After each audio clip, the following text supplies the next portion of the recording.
Good morning, Raptor Freaks. Alexi Otts here. It's Friday night, and we are playing the Dallas Mavericks in Dallas tonight. And I'm going a little early to get the spot early once again, just a little bit early. See the fun guys here already saying, "Yes, sir, Lexi. I don't know. I'm kind of hungry, so I might smoke and eat. And by then, hopefully, you're on." Well, I went on early, so maybe I did. I don't know. That was about a half an hour ago that you said that. All right, so we're playing the Mavericks tonight, and I went and looked at them pretty closely yesterday at their games that they played recently and different trends that are going on with the Dallas Mavericks and stuff like that. I said and stuff like that. But anyway, listen, this team really is Luka centric. This may be more Luka centric Dallas Maverick team than ever. They usually have like a secondary player that kind of has something that off of them that's important for the team. And they really don't have this at this time. Since Porzingis got sent to Washington in that trade, they don't really have this like secondary dude that's kind of like that stands next to him that is a threat. Like in some ways, I just don't see it on their team. In fact, I think this is one of the weakest Dallas Mavericks teams in the last few years of Luka's career. That this is maybe the easiest Mavericks team to beat with Luka on it. In fact, they're doing all kinds of bad things as a team right now. They give up big leads. Yeah, they can be winning the game and they'll fall completely apart as a team. They can't hold other teams off from coming back and beating them at the very end of the game. This has happened to them a couple times this year. There's a couple failures in their defense also. They have a really, really hard time in some coverages, and that they can be exploited because of certain things about their team. So those are two things to look for. You can come back on the Dallas Mavericks, just like that great comeback we had against them in Christmas a couple years ago, Kyle Lowry and stuff. But you can also exploit them because they're not very good defensively in certain ways. Now, everything runs through Luka. Everything runs through Luka. Like this dude is averaging like 30 points, over 30 points, and often he's getting 40 points. And he is assisting on a lot of their stuff. So that's what I'm saying. We really key on him and we limit all the rest of those guys. We will stagnate their offense. They will have a hard time scoring, and we can easily win this game. Now, I'm not saying anything's easy, but it's easier when you negate Luka Doncic. And the picture for this stream is OG and Luka. And that really is a matchup I want to see tonight. I want to see this excellence that OG Anunoby is professing. He is the defensive player of the year, and he plays as one of the best defenders in the league. I want to see this on display tonight, Mr. Anunoby. I want to see you shut down Luka Doncic because I think you're up for the task. And I'd love so much to see the Toronto Raptors end Luka Doncic's crazy streak to start this season of 30 points per game. Let's get him not to 30 tonight. Let's not let him get those 30 points tonight. Let's do it, Raptors. That's your task. Hold Luka to under 30 points and, yeah, just kick their ass. Seriously. There's some key players other than Luka that we should talk about. Dwight Powell is from Team Canada. He's a Canadian guy, and he is one of their best defenders on their team. In fact, he may be the glue guy in some ways. There's an interview with Spencer Dinwiddie this week talking about how important Powell is to this team. And in some ways, he's exactly right. This guy gets one of the highest plus minuses when he plays for them, and he is one of their biggest defensive presences. So this is the great thing about Dwight Powell. He just played this summer for Nick Nurse on Team Canada a bunch. So maybe Nurse knows some stuff about Powell's game that we can use against him just from having played on Team Canada this summer. Maybe Nick Nurse has some insight on how to maybe negate how good Powell can be for the Mavericks. So I'm looking to see that impact and what will happen with that also. Other than that, guys to watch out for are like Christian Wood, Spencer Dinwiddie. These guys were good players on other teams, and they're okay. Dinwiddie's Dinwiddie. We know Dinwiddie. We've dealt with Dinwiddie for years, whether it be on the Wizards, whether it's on the Nets, whoever. Dinwiddie is Dinwiddie. We can deal with Dinwiddie. We know what he's all about. He's just a shooter. He's an annoying little scorer, but we can find him and stymie him. He won't be able to help Luka tonight, hopefully. And then you got Christian Wood, who's been coming off the bench, like they said they wanted to do at the beginning of the year, and he was upset about it. And well, he's been coming off the bench. He's been pretty hit and miss. Some games he's absolutely fantastic off the bench, getting around 20 points. And then some games he just kind of disappears for them. So hopefully we don't see a whole lot from Christian Wood as far as offensive output, and we can stymie him also. It really is just let's mess up their offense.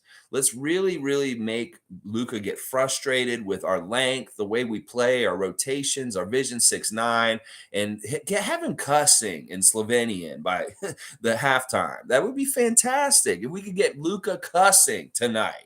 Like, these fucking Raptors, you fucking, all that kind of stuff. That would be fantastic. So there's a little bit of a general overlook on the Mavericks team right now. Their record isn't bad. They've been winning more than losing, 4-3.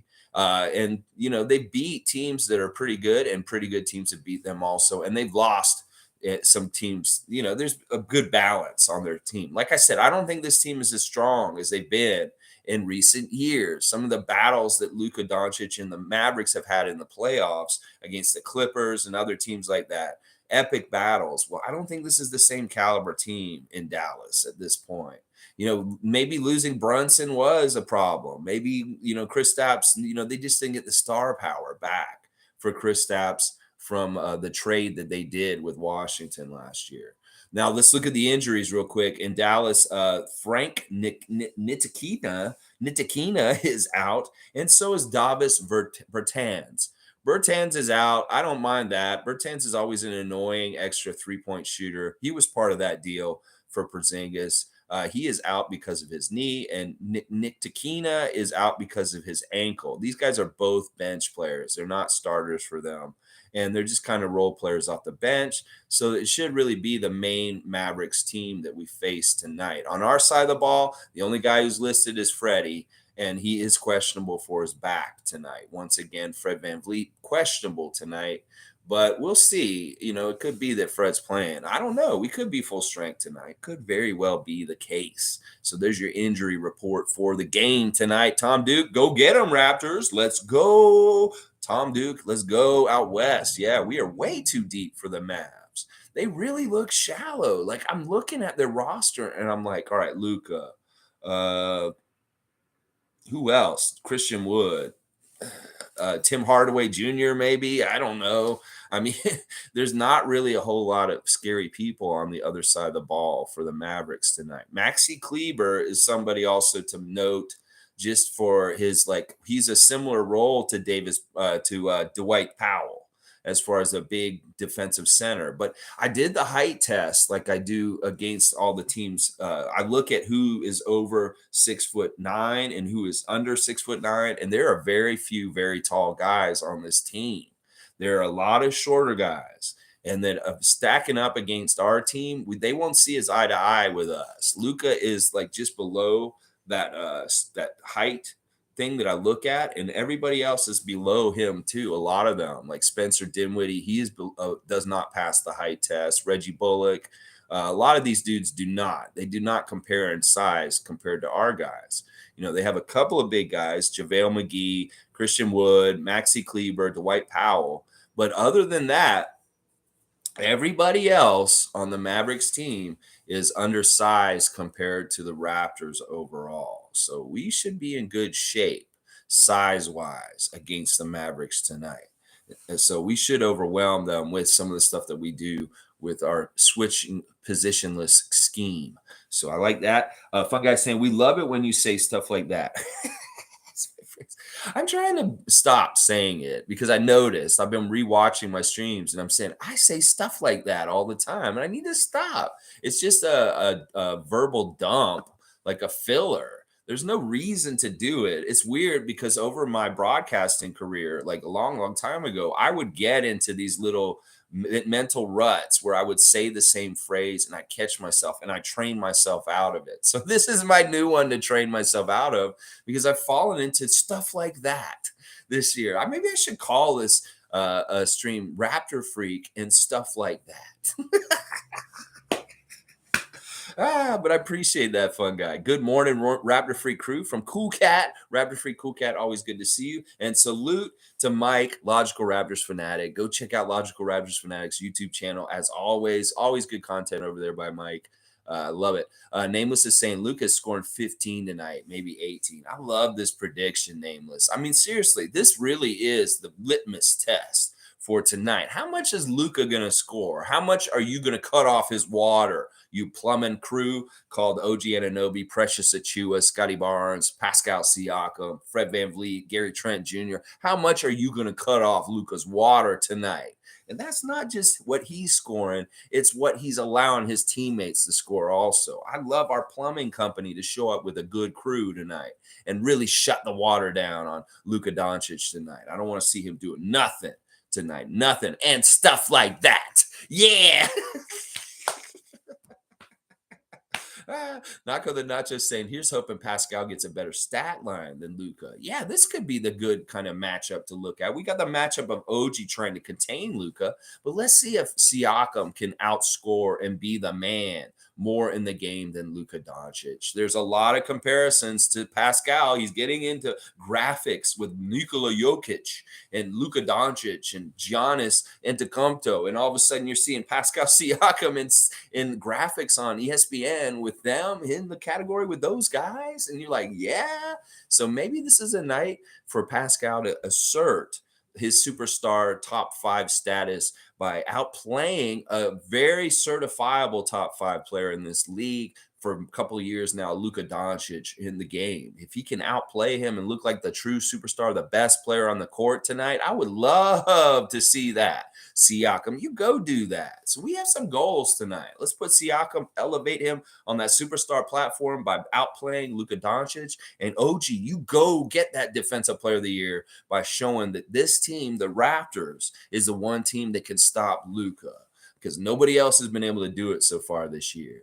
All right, let's keep going. I love both those statements. Luka around 15 or 18. I love it. That's a great prediction. And it could happen. It really very could. Luke Logical saying, not going to lie, I follow a lot of teams, but what West teams are more for culture and fan base research. So I know East teams deeper and have a better grasp of the teams that directly affect us more has my focus. Well, that's like me with the 905. I wish I had enough time to deep dive on the 905 like I do on the Raptors, but there's no way I can keep up with everything happening out in Mississauga and keep this very, very intense eye on the Toronto Raptors main squad. Yeah, I'm the same way too. I don't know the West teams as well either, just because of how much we see them. I see this team twice and I review them twice for the year, the Mavericks. And, I build off of what I've seen in past years. So there is an experience of kind of like paying attention to the matchup and how we do against them. But I don't deep dive on them like you also. But I really do before the night, like last night, I did a lot of research, looked at all their box scores, looked at why they lost games, why they won games, what happened as far as who played very well, who we need to look out for, what they did with their team stats and what they're doing well and stuff like that. That they did in the other games that will help tell me how it might go down tonight. So that's what I was looking at. I was looking at who was helping Luka as secondary scorers and kind of like where they would lose games or win games and why. So some of the characteristics I've seen is they can give up big leads. They could be winning the whole game, and then in the third or fourth quarter, they could fall apart, and a team will come back on them all of a sudden. Jason Kidd says they have a lot of problems on this team. He's not very happy with the Mavs in some ways, the way they've played so far this year.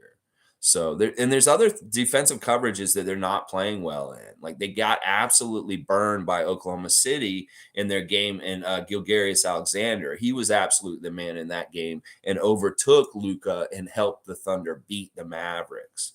So that is something that we could try and mimic with Pascal, being the better player like SGA was over Luka when they played him.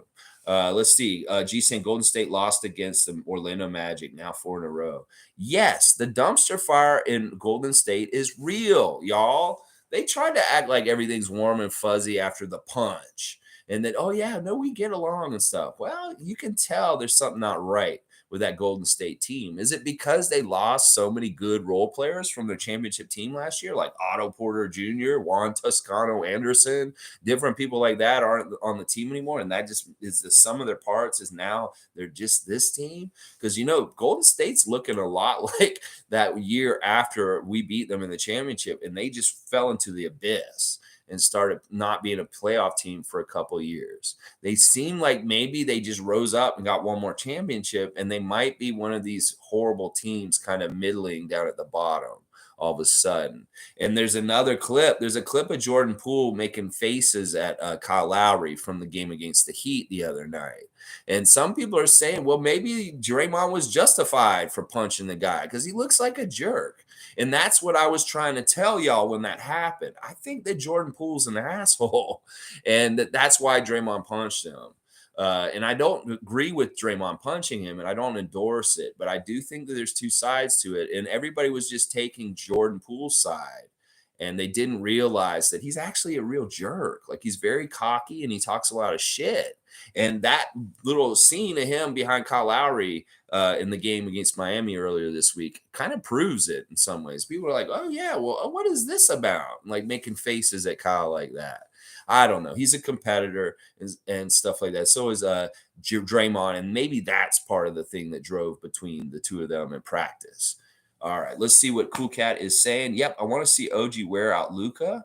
We will depend on our lengthy lineup. Nick Nurse knows Powell's game. Ha ha ha! Yes. I put that connection together. It's like, well, if Nick knows Dwight Powell very well from coaching him this summer, that would be good.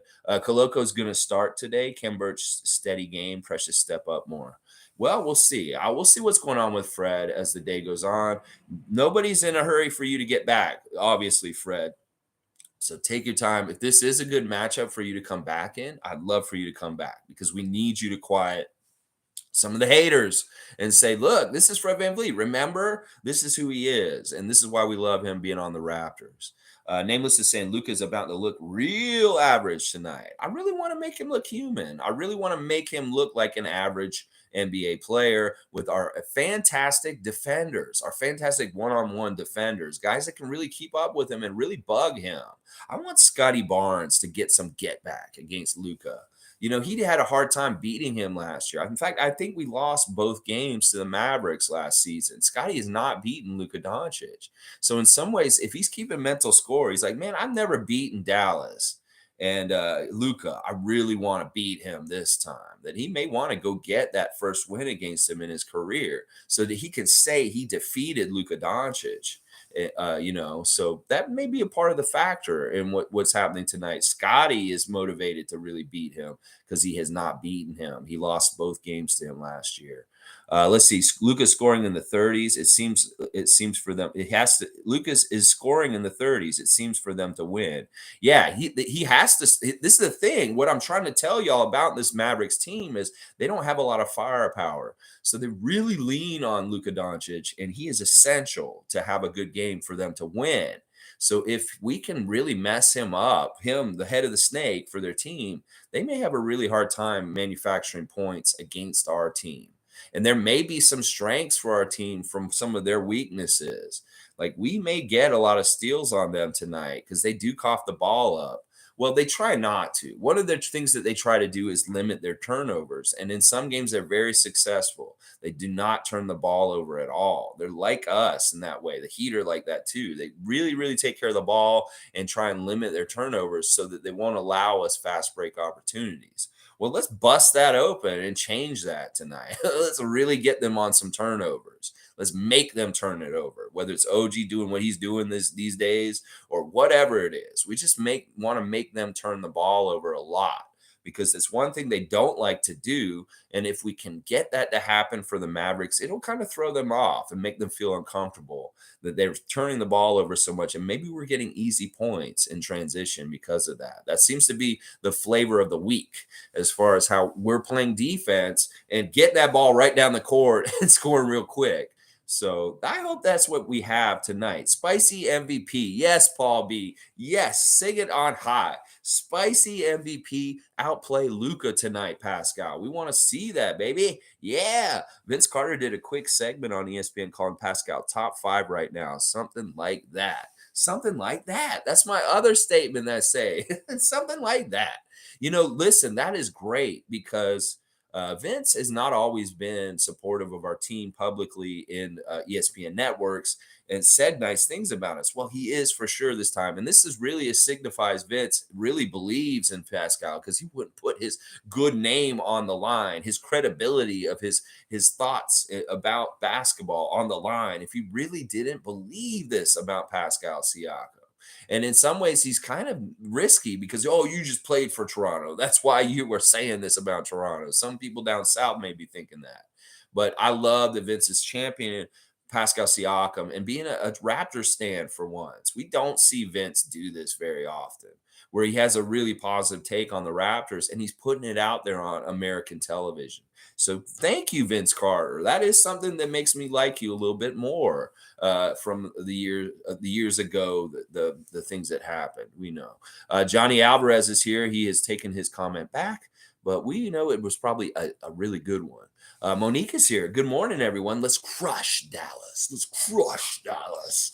Crush them. Crush them. I was thinking about this the other day. Garbage trucks that go around around the city and pick up so much garbage. The way it crushes the garbage, how it can fit so much in there. In some ways, garbage trucks are like space and time continuums because for some reason they open up a new expansive universe of where you can compact so much stuff into such a small area. It made me think about the laws of space and time and how a garbage truck can actually defy them. I don't know. I just wanted to put that in there because you said crush, crush. Mike saying so to the point. I'm not able to give really a solid Mavs prediction. I feel comfortable with saying that research you did is key. I hear to listen more today and learn. There you go, Mike. Well, that's the thing. I'm not going to do all the research you do on your content because, man, you really get in depth. But we have our different strengths and different things like that. So I appreciate what you bring. And hey, if I bring something to the table that is helpful to you, like going and doing the research like I did last night, that is great. This is a one hand washes the other kind of thing. Jam Joe's is here. Jam Joe's. We haven't seen you in a bit, but we've seen the jams. Oh, yeah, we have. I think OG was hurt last year. That's why he wasn't on him. Scotty not ready for that work. Not yet. OG putting the clamps on him. Yeah, this is probably right. I mean, there was a little bit of Scotty versus Luka last year, and it was fun. Like there was a little bit of like Scott, Luka going at Scotty and Scotty trying to guard him. He really wanted to try and guard him, and same thing the other way where Luka kind of had to deal with Scotty on the other end of the court. Yeah, I'd rather have OG play him just from experience and different things like that, but Scotty could probably guard him down the road very effectively. He may be able to guard him right now. It's just you want to go with the more proven veteran that has time trying to guard Luka, more time, and that is OG Anunoby. Put him on there. But there's going to be switches. You know they're going to be switching on and off of him. So Scotty probably will have to guard Luka a bit also. There'll be the switching around. Kareem Thomas is here. Raptor Freak Kareem Thomas. Always good to see Kareem. All I'm saying is if we win by 20-plus points again, Toronto needs to bring Freddie off the bench and spark that bench. The argument really will be able to be made if this is something that has consistently been shown. All these games, the Fred's been out, Coloco's been starting. Now, I want to really make that the difference. The thing that we say that's different about this week than Fred being out. It's Coloco starting that is the difference. And that may be the thing that is more important than actually Freddie not starting. It could be that it's just we need Coloco to be starting. And that is the effect of what's happening right now. So that is maybe what I would argue with for more is maybe we want Coloco to start, but it may not necessarily be Fred that has to come off the bench. That some other people are saying that Gary may need to come off the bench at this point because Coloco brings so much, and he could be that scoring spark off the bench. I know that we don't want to jerk Gary around with starting and coming off the bench, but that may be the best, smartest decision that Nick Nurse can make as far as making a switch in this. But Kareem, I think you're right. If we have another huge blowout tonight and it really shows that we're on another level with the personnel we've had this week, there is going to have to be changes in our rotation in our lineup for sure. Paul B saying Scotty needs to make sure Luka doesn't practice shooting threes over him again. Arms up. Do it for Jalen Harris. Do it for Jalen. Okay. Paul B's always going to bring up Jalen Harris. Until it could be like 5 years from now, and Jalen has been nowhere near the league, and he's going to bring up Jalen Harris still. I believe it. Joseph Starks is here. Salutations, beautiful freaks. Yes, Joseph Starks. I love you, man. You go kick ass out on the West Coast today, and let's watch a great win over the Dallas Mavericks tonight. That's right. Let's go, Raptors. We got a game day, baby. Leslie is saying, I think the key to beating Dallas is defending the rest of the team, not Luka. Maybe. I mean, this is what I was pondering last night, Leslie. And I was really thinking about this. Like, should the key to the win be, all right, forget about Luka. He's just going to get his and don't let anybody else do anything on the court. Or is it really, I think that it's so concentrated that he is such a driver for all their points that if you really stop him as best as you can, you may hurt the other guys. Now, one of the strategies we talked about yesterday was not doubling on Luka. Because we have such great defenders, we can play him straight up one-on-one. OG doesn't need help for somebody to come over there and help him. He needs to play him straight up. Because when we come at him with the double, that's when what you're talking about could be a big problem, is that the other guys are getting more involved. So I like the defenders to stay at home and really let the premium one-on-one defender of like OG Anunoby, Precious Achiuwa, try and lock up Luka Doncic by themselves and not have that double come where Luka's so good at passing out of it and getting the other guys baskets easy. I think you're right, Leslie, to an extent, but I think we can do both. I think that we just try and play him straight up. We can maybe stop him and just stay at home with the other guys also. But I agree with you too that we need to watch out for certain other Mavericks. Spencer Dinwiddie, we do not want him getting going. We do not want Christian Wood to have a whole bunch of points off the bench. Tim Hardaway Jr. is a player that has always played well against the Raptors, and he's annoying.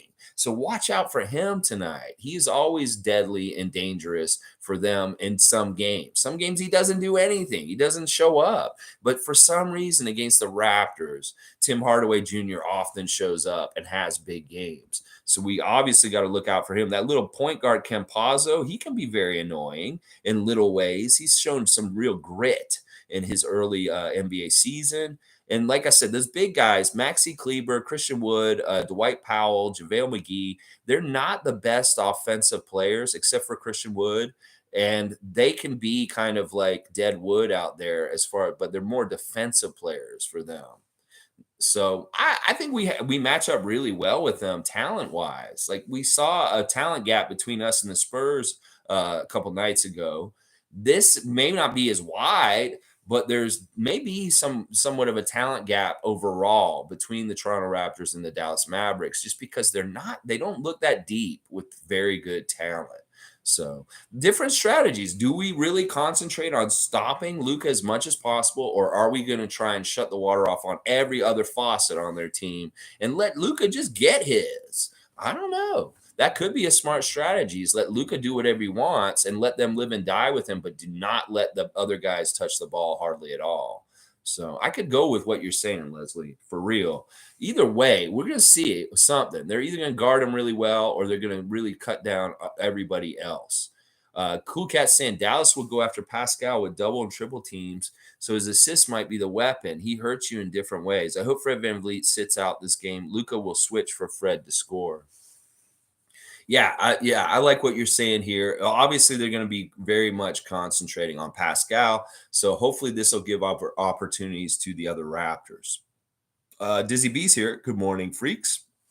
He's going to say right here, David, Toronto Raptors 2023 NBA champions. Toronto Raptors NBA champions of 2023. Say it and put it in existence, and it will come. We do this every day. We're doing it, baby.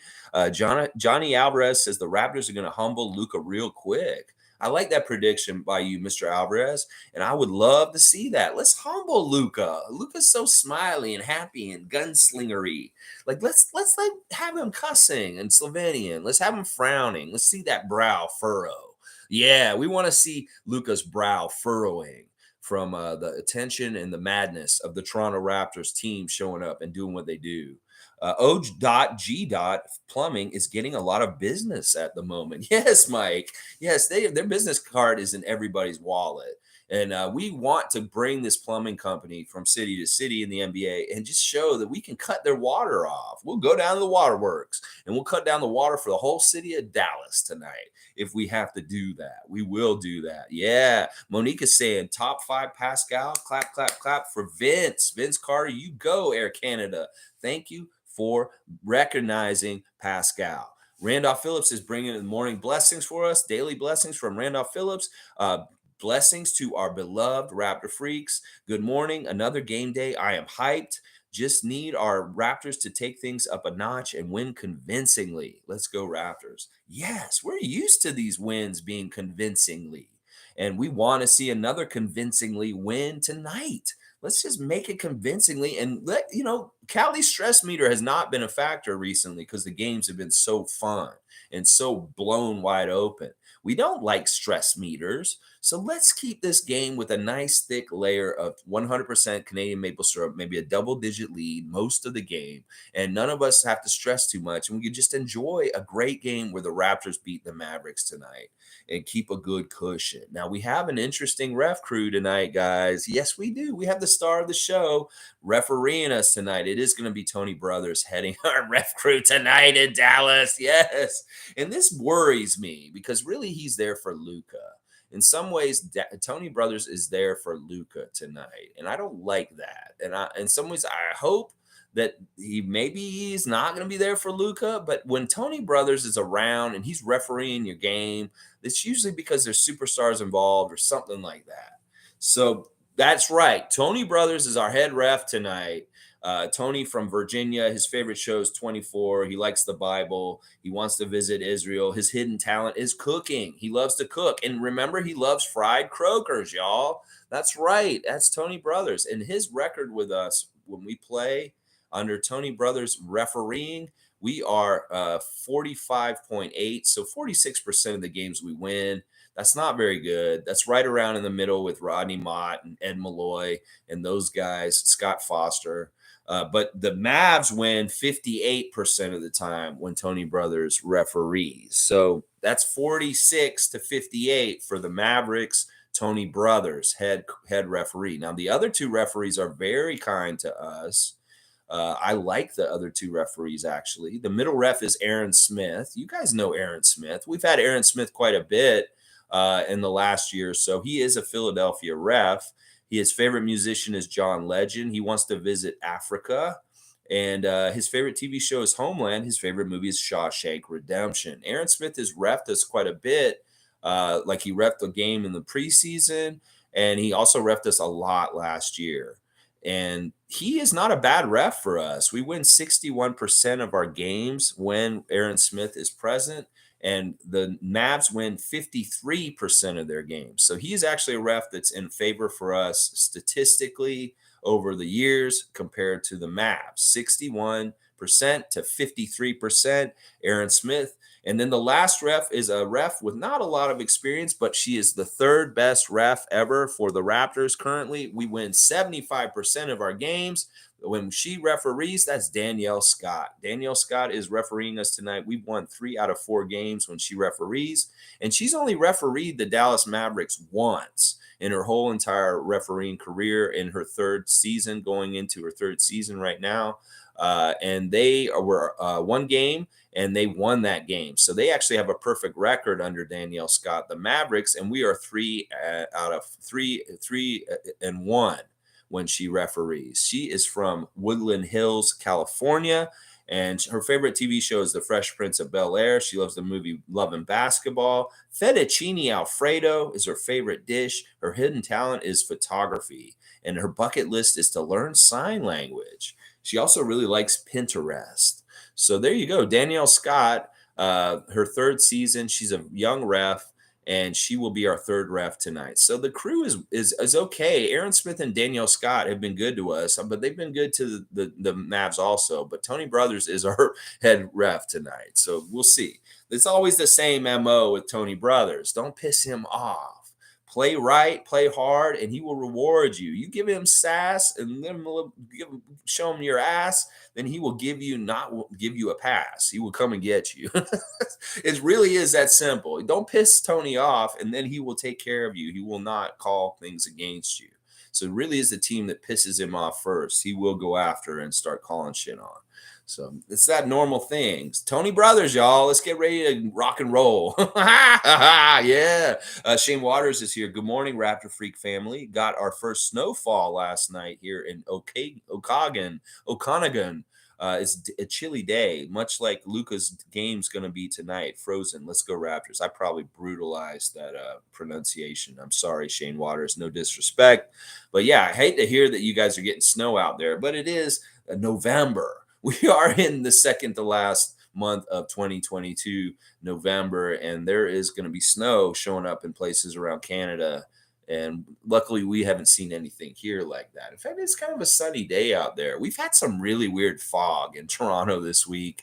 Very strange fog during the day. It's looked kind of like Pacific Coast fog or like London fog in Toronto. Very strange. We don't often have that.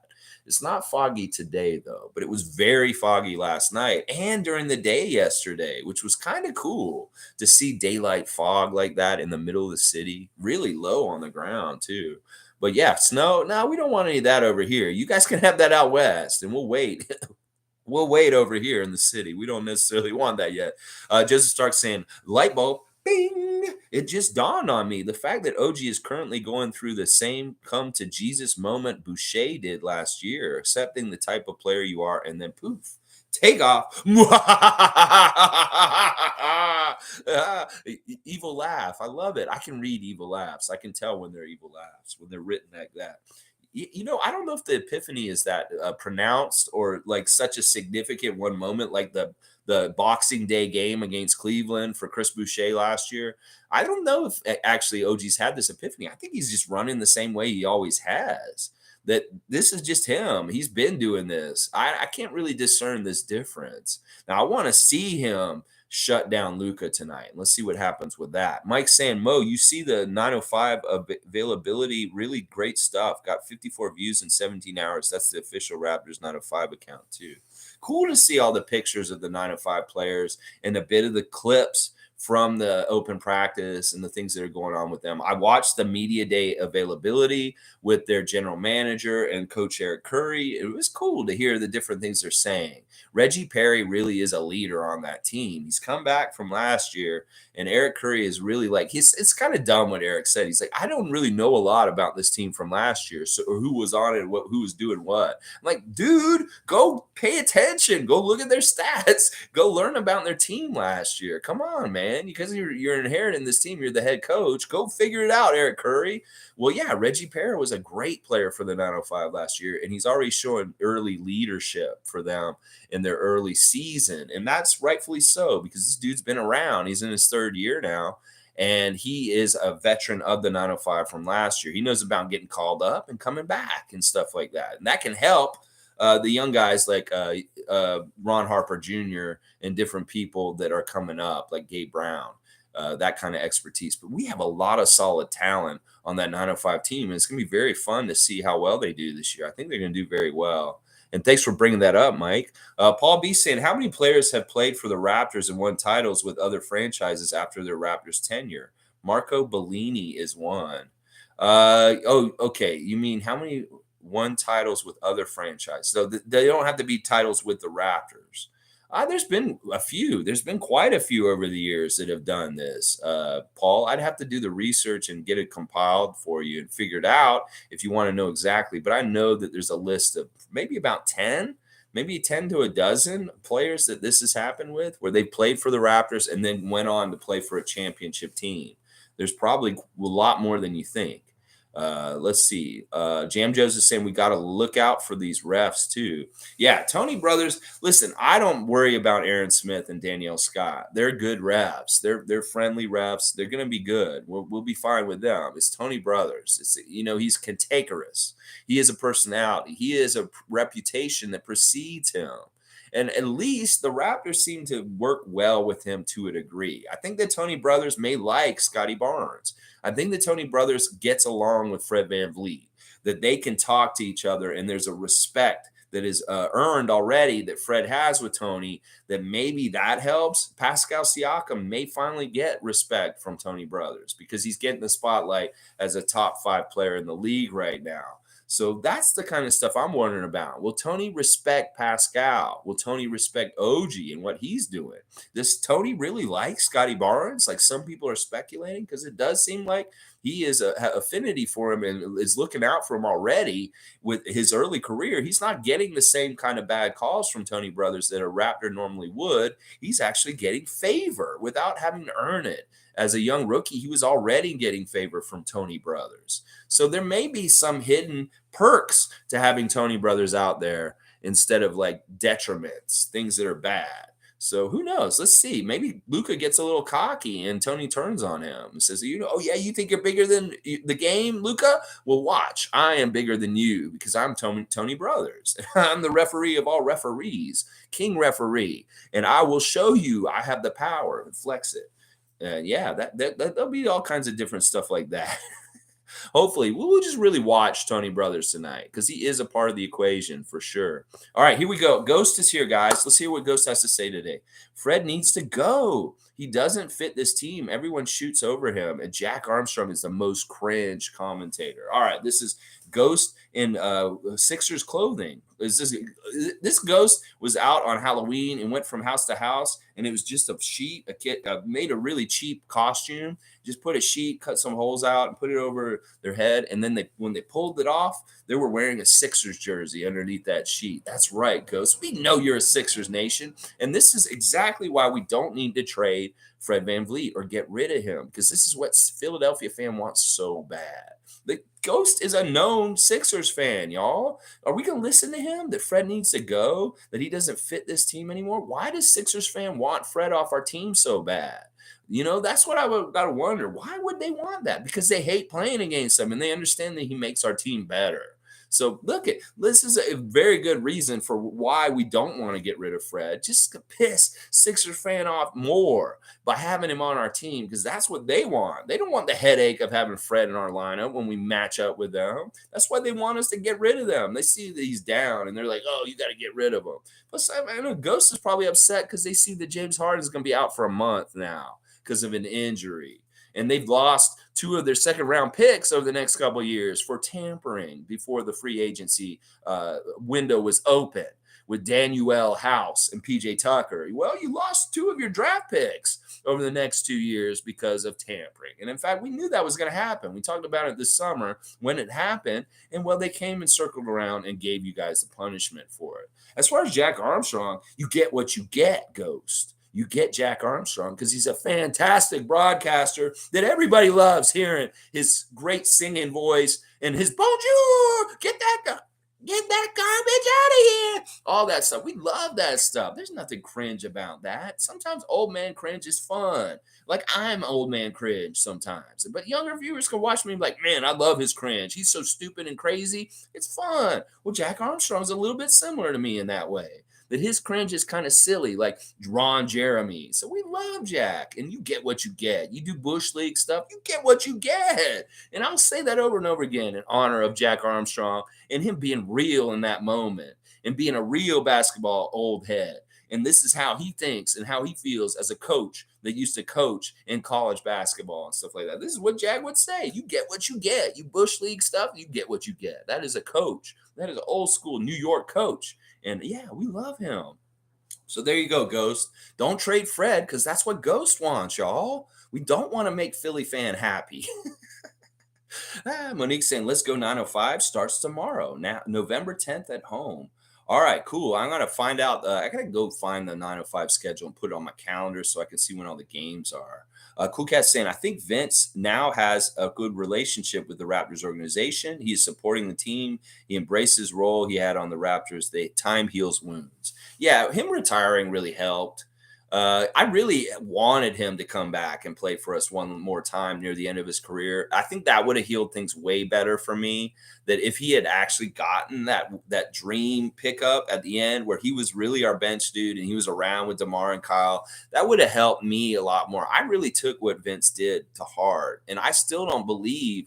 I don't totally blame the management here. I know that they fucked up and Rob Babcock was an idiot and there was a lot of dysfunction here, but there's still, I cannot forgive someone who purposely did not play on his best on the team and then admitted it publicly and made us kind of a laughing stock and embarrassment on top of it in that way. And that's really my biggest problem with Vince is that he admitted he didn't try and he was so arrogant about it. He would just said it to the press. He didn't have to tell us that. He could have just lied and said, I'm getting traded. He didn't have to go above and beyond and be public about, well, I wasn't even trying in Toronto and then go to New Jersey and just be so much better all of a sudden. And it was apparent that he wasn't trying in Toronto. So I have a hard time forgiving him.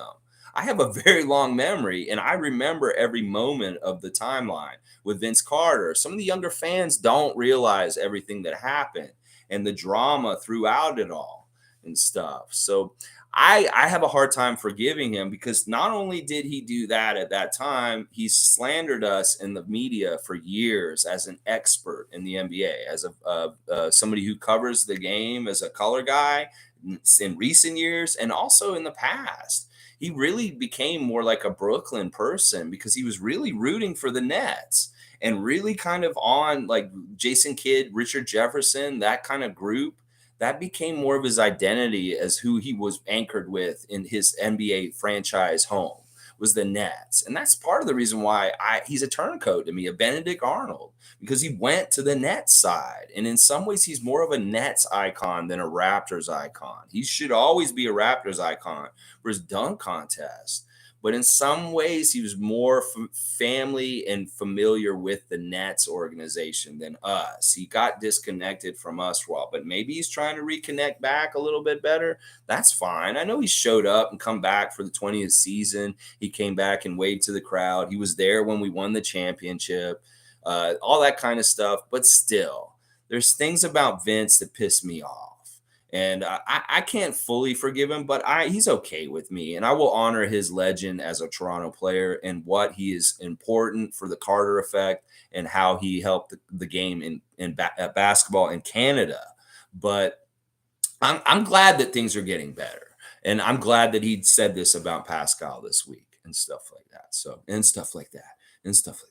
Tom Duke's saying, wave, water, time, lock. Toronto Raptors 2023 NBA champions. Raptor, cup, Raptor. Waffles and pancakes breakfast provided by OG Plumbing. Complimentary continental breakfast by OG Plumbing and Brothers. OG and Brothers Plumbing. That's good. Seymour Pape saying, I'm from Scarborough. Can't relate with the 905. I'm sorry. I'm 647-416. Sorry. Seymour Pape, they were out there for the open practice. They actually held the 905 open practice in Scarborough this week. They were actually out in your neck of the woods and you could have gone. They had a really good turnout. Lots of people there. And I love seeing that. A turnout like that for an open practice for a G League team is phenomenal. That means that there is a real enthusiasm around the Raptors organization that people want to go see their G League team open practice. I don't know if many G League teams are getting a crowd like that for their open practice to start this season. Seriously, I don't know how many are getting a full house. Maybe some of those teams that have a very loyal crowd that's been going and supporting the G League teams for years get it. But there's a lot of G League teams that would probably have a hard time getting 100 people to go to an open practice. So very impressive by the 905, having it out in Scarborough and getting a huge amount of people in that gym to watch it. Really cool. Seymour, I get into this too. I mean, I used to be so strictly 416. And in fact, I kind of always resided in the 416, never in the 905 or never out in the 647 out near you.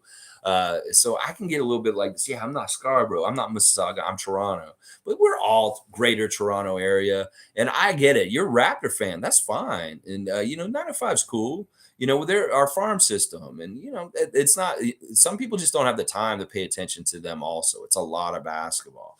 Nameless is saying we should send some fried croaker to the referee's dressing room. Yeah, let's get that fish out of the Mississippi and bring it on over fresh for Tony Brothers, fried up real nice, and give him some fried croaker. It's not a frog, it's a fish out of the great wide Mississippi River. And that's something that I'd love to see. Tony Brothers chowing down on some fried croaker with a big smile and feeling full and having a happy belly and refereeing a game where he's not grumpy.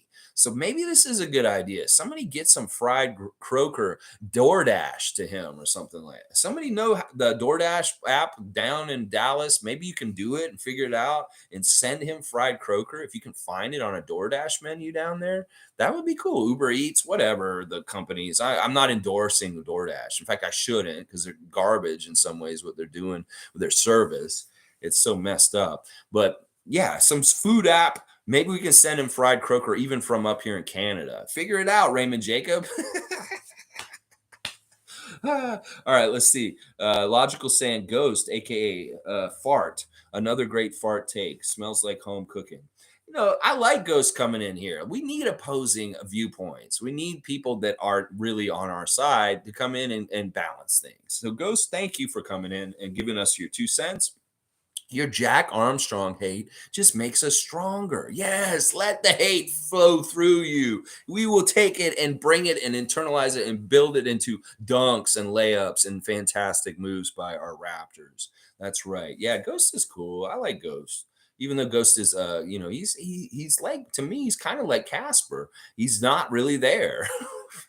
Casper was the celebrity guest at the Atlanta Hawks game on Monday night. You know how they do it? Fans, here's a celebrity in the crowd. And they said, Casper the Ghost. And they had like a hat like hanging in the air with nothing underneath it, acting like that was Casper the Ghost. Such a ripoff. I know it's Halloween and everything, Raptors, but why would you do that? That fake little hat hanging in the air. Like Casper the Ghost is at the game like he's Ric Flair or something like. What is this, Raptors? You couldn't get another wrestler for Halloween? I would have loved to seen like, I don't know, Hacksaw Jim Duggan or somebody like that. Get another wrestler. You guys should have wrestlers at every game. Ric Flair was great. Hulk Hogan. Just keep getting wrestlers to come. The Rock was at the Leafs game. Let's get wrestlers to be the celebrities at the games for the Raptors these days. Go find them. Bring them down. Trish Stratus, Edge. Go get the Toronto wrestlers and bring them to the Raptors game. I'm sure they'd love to come and be there. Joseph Starks is saying, point about the recognition we got from Vince is that it's also the U.S. network who recognized us. Carter was the puppet they used to deliver the recognition. Bask, Raptor Nation, bask. This is very true. Like it may be that Vince wanted to come with this angle, though. These guys do get to write kind of what their opinions are to a degree. So if he wanted to say, no, I don't think the Raptors are a real contender, he could come with that angle too. So I don't discredit Vince for putting that message out because he very much chose to say it. And it may not be what you think that the network told him to say it. It may be that he was given an assignment, cover somebody, and he said, you know what, I'm going to do Pascal because Pascal is somebody who's really showing something so far.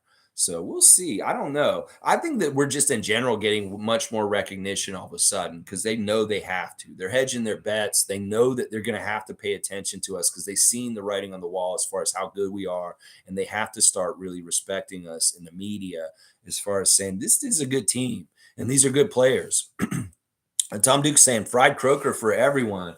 Ha ha ha. Yes. And he's even got fish emotes there. Cool stuff, Tom Duke. Yeah, let's get some fried croaker on the list. Maybe I'll eat some fried croaker tonight in honor of Tony Brothers to send some good vibes to Tony and say, look, I want to get inside your head. I want to learn you from your favorite dish. I'm going to try it tonight. Fried croaker. Who's got fried croaker here in Toronto? I want to get some fried croaker. Isaac Campbell saying Vince sees what's coming. Pascal is the new Air Canada.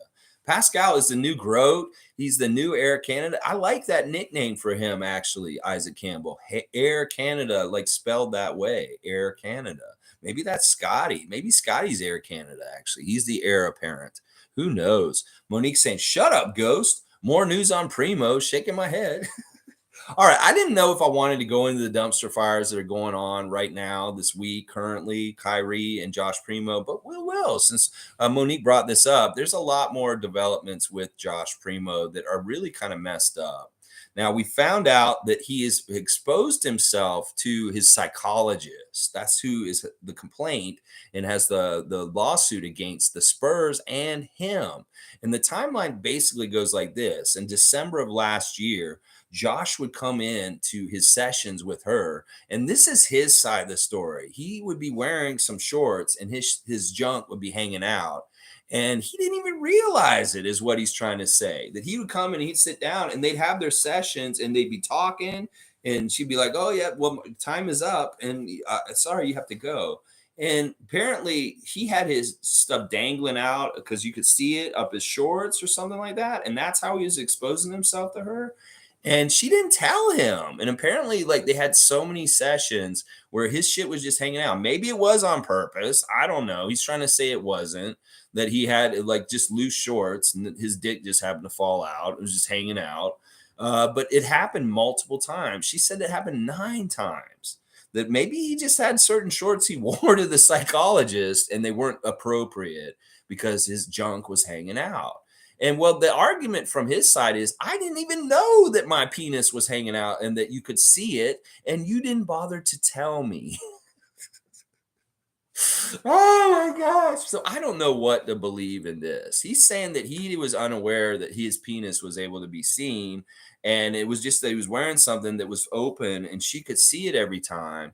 And why didn't she bring it up earlier or say something or stop it earlier? And now, why all of a sudden? See, there's a lot of different things that don't totally make sense in this story. He may be lying. And it may be that he just straight up was flashing her and he knew what he was doing. But that's his argument, is that he was ignorant to the fact that his stuff was on display, and that in some ways he feels backstabbed by her because she didn't make him aware of him doing that. And then maybe he would have fixed it and not shown himself like that if he had known that was happening. I don't know what to believe, but that's the arguments from both sides and what is happening here. Now, there's a story about him exposing himself to a maid in a hotel in Minnesota and getting kicked out of the hotel and having to stay at a different hotel than the team because of that. And that kind of reinforces that he may be a serial flasher and that he's just trying to cover his ass by making up this excuse that he didn't even know that he was putting himself on display. Well, it's getting messy, and the timeline doesn't totally add up because she says all these incidents happened last fall, and then when the summer came around, they dismissed her and said she can't be involved in the team anymore. You have to go away. And part of it was that she was bringing it up to the front office, and maybe they tried to make her go away. Well, that's part of why she's suing. Also, she lost her job for bringing it up, and the Spurs let her go. So there's a little bit of messed up stuff from the organization in this situation also. And the fact that they cut Josh Primo at this point kind of shows that they were wrong in how they treated her.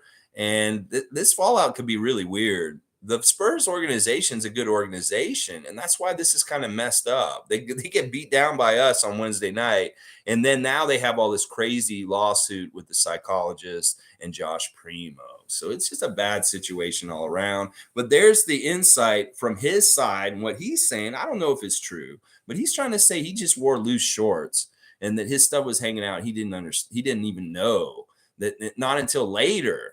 But something's fishy about that. I don't totally trust him. Now, one of the things that people are saying about this Josh Primo situation that I don't totally agree with is I don't think he's using his mental problems or abuse from what happened to him when he was younger as an excuse for what he's doing. I think it informs possibly part of why he's doing it. But I don't think that people need to understand that people can be sexually abused and have that be a part of the problem for why they act out and do what they do. It's quite often that an abuser makes more abusers after them. And that it's very valid for him to cite that he has trauma from his youth where he may have been sexually abused, and that may be informing his behavior now. I'm not saying his behavior is right. It wasn't right what was done to him, and it's not right that he's perpetuating the cycle. in it. But that does inform us to why this stuff continues to happen, is that prior abuse can spawn new abuse in the victim of the prior abuse. And that discounting him for saying that he's a victim in this situation also is wrong, because he probably is a victim to a degree in this situation. It's just that he's become part of the problem and he's making more victims after him. And that is a big, big problem. He needs rehabilitation and help with this issue.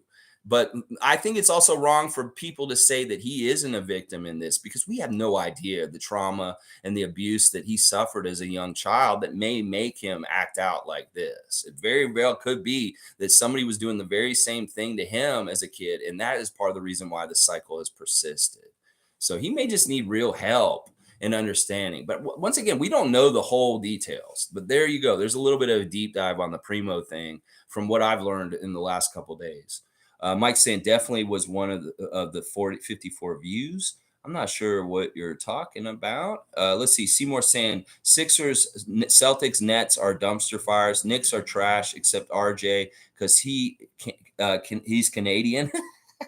Raptors will take the Atlantic this year. Well, we're sitting in third in the East right now, and that's a fantastic place to be. Milwaukee undefeated at the top. Cleveland, the only team above us other than them with one loss to us the opening night. They've won every game since. And Cleveland fans are getting Darius Garland back finally from the eye injury that he suffered against us in the first game. It's very interesting how things are shaping up. A lot of teams that I thought would be better are not that good. There's teams that are sewered in the Western Conference, like the Clippers and the Warriors. And then, you see stuff like what's happening with Philadelphia so far this season. It's interesting. It's not exactly what the NBA predicted as far as who would be very good. It's not everybody that they thought. And we may be one of the things that's different than what they thought because we're up near the top. But I agree that Sixers, the Celtics, and the Nets are all dumpster fires. They really are. The Celtics are a weird dumpster fire in a way. And the Nets, I don't know if they really are going to get Udoka. I think that talk is kind of calmed down. The whole thing with Kyrie right now is a mess. It may be that Kyrie Irving is done in the NBA. Some of it is really weird. Like he finally did apologize last night. He finally came out after they suspended him for 5 games yesterday, Kyrie Irving, for not really coming correct with an apology or denouncing anti-Semitism or that movie. That they suspended him without pay for 5 games. And now all of a sudden he's singing a new tune last night. Late last night, he apologized fully for the whole thing. He did exactly what he should have done right away, but way too late. And now he's got 5-game suspension. But this may mean that he can circle back and be back to play after the 5 games, that he did enough last night to save his career because he did finally do what they wanted him to do.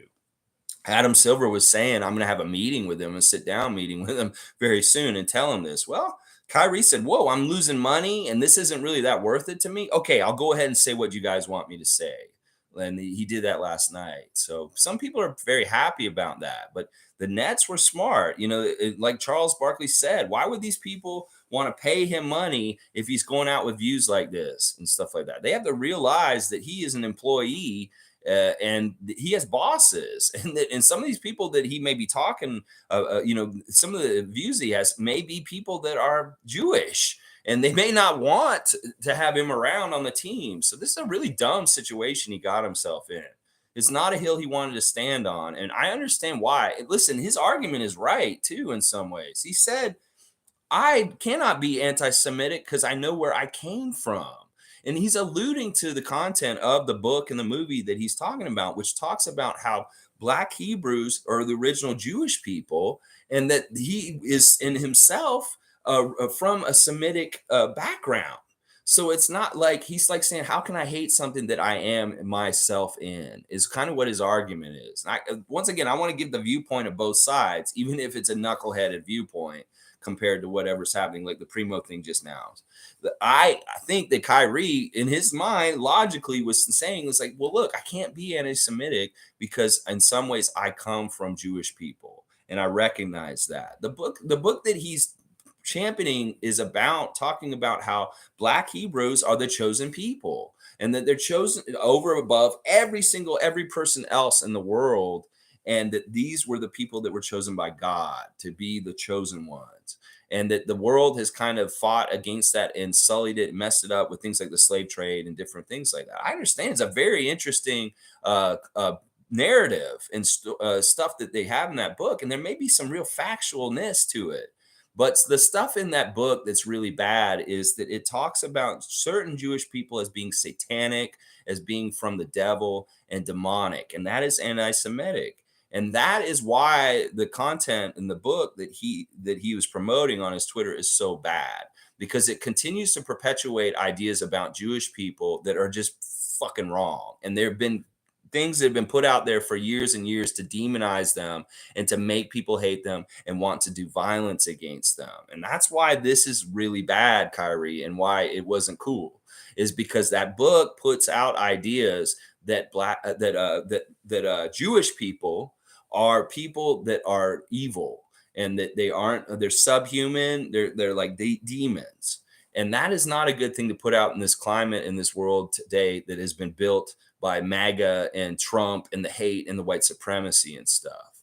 There's a lot of hate crimes going on against all kinds of people, whether they're people from the Middle East, Black people, Jewish people. They're getting hate crimes done to them. And that is why this is bad, because it was something like you say, it puts a stance out there, it more normalizes hate and violence against Jewish people. So this is the whole explanation. I had a commenter on one of my streams this week say it wasn't anti-Semitic what he's putting out. Well, it is, because it talks about how Jewish people are people of demons. They're demon people, is basically what is in that content. So there's just a little deep dive explanation about that whole Kyrie situation and all sides of it. Logical saying, secret Sixers fan, I like your way of dealing with trolling, Lex. Well, the only people that hate Jack Armstrong like this are Sixers fans at this point. They are the only people that hate Jack Armstrong. Who can hate Jack Armstrong? And of course, it's all because of the eye socket, Joel Embiid injury, and what he said in that moment. There's still a huge movement that hate him. And that's the dead giveaway. You can usually tell where somebody's allegiances lie by what they're saying and what's important to them. And when somebody's coming after Jack Armstrong, I'm like, all right, that's a Philadelphia fan. It's just that simple, because nobody else has any reason to come after him from any other fan nation. So it has to be a Sixers fan. Tom Duke saying, logical, Ghost is a real one in a troll kind of way. He's a real troll. So good. Leslie saying, I cannot listen to any more of that. Get rid of Fred VanVleet. Why would we do that? I know, it's just silly. It's really, really silly. Like if you have a car collection in your garage and you have like some really good cars, maybe you get a new car that's like your favorite all of a sudden, but you may have some really nice classic Corvettes that, do you just get rid of it just because you got a new car? Yeah, that's what I'm saying. That's a great old classic car, a great car still, that Corvette, that red Corvette from Illinois. And why would you want to get rid of it just because you got a new hybrid or something like that? You got a new hybrid, really cool ass sports car, and you're like, this is my new car, Scotty Barnes hybrid car. Well, just because you got that new car in your garage, why wouldn't you want to have all the cars in your garage? And you just get rid of a car just because of that? Yeah, it doesn't make any sense. Maybe that's not the best analogy, but that's my one that I'm going to use for this one today. Keep that classic Corvette Fred VanVleet car, because it's a fun car to drive and it's still very useful, and it will do all kinds of great things for you on the court, and some things that we don't have in any of our other players on our personnel. So this is why Sixers fan wants us to get rid of him, because they understand, they know that if he's off our team, we'll be worse team, and that's what they want. So why would we want that, Raptors fan? Why would we want to make Sixers fan Ghost happy by getting rid of Fred VanVleet? Why? You got to think about that. Why are your ideas, if you want to get Fred VanVleet off this team, lining up with Sixers fans' ideas? And maybe you need to change your ideas. Right, Leslie? Exactly. We are in agreement. Monique is. Kenny saying Vince had to identify with Nets because he was hated by Raptors for long. The Carter effect helped to change that. I have no issues with Vince. This is really a personal case-by-case basis with people. Some people have never had any problems with Vince. I'm a special case because I've been a Raptor freak since the very beginning, and I really take them above priority over any player on this team. I don't care which player it is on this team. I could love them to death. They could be the most important Raptor ever. I care about the team first, and I've always been that way. And when a team player turns their back on us or slights us or does something, I really take it seriously. And this is part of the reason why I'm like this. Now, I have no problem with other people having no problem with Vince and standing up for him and telling me I'm an idiot for not liking him. That's fine. But I like him more and more in recent years, especially like I said, with this Pascal thing this week has got him some more points with me. So it's just I was on the ground with him in the beginning. When he came to Toronto, I came to Toronto. We both started working at the Air Canada Center at the same time. I was there all the time, saw him every day, playing, doing the amazing things he did in real life, in the arena. And I was in love with him. I was in the Club 15, Vince Carter. I had the autograph picture and everything. I had all the stuff. I was fully invested in him like I am with young Scott right now. And he just, yeah, it felt really, it hurt. It hurt very badly. Chris Bosh was another one that was similar to this. It hurt when they backstabbed us. And, I haven't fully, forgiven Chris either. So both of them have kind of a similar standing with me as former great Raptors. I discount them because their loyalty problems with the team. And, everybody has a different relationship with Vince Carter and different things. Some of the younger people just look past it all and just see all the dunks and weren't there to actually feel the emotions and the weirdness of the 2000s with Vince Carter at different times. His mother was absolutely horrible for our team. She did all kinds of damage and stuff. So there's a lot of different issues that I have with Vince for different things. But I want to like him more and more as time goes on. And I have no problem with them honoring him. But I do want them to do a statue. I don't want them to do a jersey. I'd rather them do a very cool dunking statue of him. Something like Michael Jordan outside of the Chicago arena or Dominique Wilkins outside the Atlanta arena. It's really celebrating his dunk contest and his legend and the Carter effect. That would be a beautiful thing to see on the Bay Street main entrance in that middle part right there near the elevator to go upstairs for the VIPs. They put it on the east side of the building in that little courtyard near the tunnel that goes underneath towards the front of Union Station, and just put that statue right in the middle there of that little open space right there. Very beautiful Vince Carter, like something, maybe the arm through, whatever. I would love to see that. Mike saying, not gonna lie, all the stuff I've been showing in my deep dive shows every roster spot matters less now and more for the future. And that's how Masai uses deep roster spots. So I believe the VC back just wasn't it. Yeah, it didn't work. It seemed like it could have happened a couple times in there, but it just never worked out. And part of it was I was worried that he didn't even want to come back here. But he has said since he would have loved to play for the Raptors one last time. It would have healed so much. I wish it had happened. I really do. It didn't seem like it would have been a big deal. He was not making a whole lot of money. And I think it would have been helpful for the team around that time to have that kind of veteran around. So who knows? Joseph Stark's laughing at Tom Dookie. Monique saying, how much minutes does Otto log tonight in his second game? Otto might be very useful against the Mavericks in the specific matchups and the games and the things that he brings as far as his three-point shooting, his defense. I don't know. It's hard to say. It could be similar to the last game, but maybe a little bit more. Maybe he gets a little bit of an increase. It's so hard to predict with Nick Nurse. It really is night in, night out. He has different favorites and different people he wants to put out there. Mike saying, Kenne, facts, but the real effect he had on people showed, and he realized and felt more blessed by being in Toronto when he was.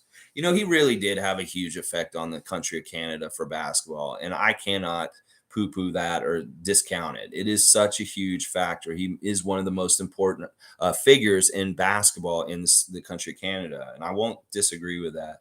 Seymour saying, I don't condone what he did, but wouldn't you say something the very first time? It was weird. He's a flasher, more victims, shaking my head. Yeah, I don't know why she didn't bring it up after a couple times. Why did you sit in there and be like, oh, maybe you just didn't know that time? But if it was kept happening, who knows? Who knows? And this is so hard to kind of like determine or figure out. Now, if there's other victims and other people start standing up and saying, yeah, he did this to me too, you're cooked, Josh Primo, and you are fucked up as a flasher. Stuff like that. Yeah, I think he has more victims. So we're going to have to see what comes out. Sue's here. Good morning, everyone. Let's go Raps. Let's go, Sue. Let's get this win tonight. Joseph Starks is saying Josh Primo, Deshaun Watson, Pee Wee Herman. Gosh. Well, I don't know anything about Watson. Is Watson like sexual assault? Like, was he flashing too, or was he actually doing sexual things to women against their will? I don't know that story. Now, the Pee Wee Herman thing is stupid. They totally sullied this man's career and messed him up for something that was legal. It wasn't like what he was doing was illegal in some ways. They just had a raid of that place and he just happened to be there. And it was a rub and tug theater in South Florida. That building, that place that he was at is for what he was doing. And it wasn't like he was doing it to hurt anyone. He was just being a perv and being at an adult movie like people have done for years and decades before, and just having a little fun in the middle of the day watching a movie and stuff like that. Well, it ruined his career in some ways and made him look really weird. I mean, he was a children's show host, and that kind of did mess things up. But the thing about Pee Wee Herman is that he's actually a really good dude, and he's still doing what he does now to a degree. He's still in the public eye, and he still plays the character. But his name was really sullied from this. And honestly, what he did was not wrong. There wasn't anything really wrong with it. It's just that he got caught there and it got in the press. And everybody's like, ugh, gross. But seriously, what was he hurting? He was just at a peep show enjoying himself. So I'll stand up for Pee Wee Herman because honestly, I think that his career and the things that happened to him weren't totally fair. That he isn't exactly what everybody thinks he is just because of that thing. I'm talking to you, Adriana. Okay. Hi, Sue from Seymour Pape, and a happy Friday game day from Sue. I love it. What do you guys see guarding Luka tonight? Who do you see? I think OG, very heavy dose of OG, Precious, Scotty Barnes, Pascal, put them all on them for a little bit. Give them all different chances to guard him. Chris Boucher, all of them. Just keep switching fresh guys on him. So he's just really annoyed. Like I said, I want to see that furrowed brow. I want to see Luka cussing in Slovenian. I want him to be frustrated. Nothing easy for him. We could really, really make him aggravated because nothing is easy tonight. We have won. We have succeeded. We want to see Luka get really upset is what we want to see. Mike's saying, I definitely don't want to touch the subject again, but it's exactly what I thought. Old teen friends, not currently my friends, but it's called the peak D boost strategy, which I try to explain. Primo does. Yeah, either way, I mean, it's gross. And I don't know if he did it on purpose. Probably did, like Mike's friends, his former friends. Kenny's saying, true. And logical. Sue saying, I think since OG is so hot, I say OG on Luka Seymour. Well, who do you see on him? Sue, you think he's hot? No, yeah, he's been playing so well that obviously he is the first choice to be guarding Luka tonight. OG Anunoby. Leslie's saying, will Kyrie Irving be an NBA player for much longer? Well, he did something last night that will help save him. Because he did finally come correct with an apology, but it's kind of too little too late, and he's already getting punished for it. So maybe this 5-game suspension is all he'll have, and then he'll be back, and then it'll be fine. But maybe it's not enough. I don't know. This Kyrie situation's gotten way out of hand. He should have handled it right away, but he had pride and arrogance and didn't really understand how much damage he was doing to his NBA career by standing on that hill. Well, now he's backtracking, and maybe it's too late, but probably not. He's so talented. They'll probably forgive him, and he will probably be back. But there is the possibility of this, that if he had standed on that hill and said, no, I'm not changing my stance, then he might have been shown the door. But I think he's coming around, and they're going to be like probably fixing things. But once again, this is a dumpster fire for the Nets, and it's fantastic. We love it as Raptors fans. Sue saying Kyrie is such a drama prince that would want to deal with that. He is a good player, but he is nothing but a dumpster fire. I know, it just follows him. He can't help it. He is such a dumpster fire. I mean, he should actually look and see what's happening to Kanye right now and realize he's very close to that happening to him. He does not want this kind of stuff to happen to him. Kanye West is being ruined in all kinds of ways himself, like his life. Everything's getting taken away from him all of a sudden, and it's crazy. It's really crazy to see. And, in some ways, rightfully so. Seymour saying OG for sure on Luka. Can't wait for the game. Yeah, I think that's pretty likely. I would put money on OG guarding him. Nameless is saying, newsflash, you are God imagining a physical reality. Religion perverted that truth. Nice. I like that. Wow, this is deep. Now we're getting into philosophy here. Nameless is saying God equals infinite consciousness and imagination, not something separate from you. You created this universe with a simple thought for yourself to enjoy. Really deep stuff. And I love this kind of talk, Nameless. And I agree with this. Like, what is even reality? It's just our perception and consciousness. It's all in my head coming out right here. I don't know if you guys are actually out there listening to me. I don't know. It's so weird. We're getting on a deep metaphysical philosophical levels here with Nameless on here. I like this. I like this. Religion perverted the truth. I believe that to a degree. It's all used for manipulation. Religion, it's just used for manipulation to manipulate people to live a life that they want you to live, and it's not necessarily it's weird, some of the rules. Logical saying Penn 15, the 15 Club, yeah, grade school memories that got molded in my time to be like a clown in using VC as the cover. Like Penn 15 was the true VC group, like Secret Elite Day One, yeah. I had the shirt. I paid the money and I got the autograph picture of Vince. And one of my ex-girlfriends still has the autograph picture, and she's like, "Do you want this now?" I'm like, "No, you can just have it." She's got an autographed Vince Carter picture that is technically mine. And she said, "You want this?" Like years later. And I'm like, "No, I don't care. You can have it. You keep it. You make money off it or something. You go sell it."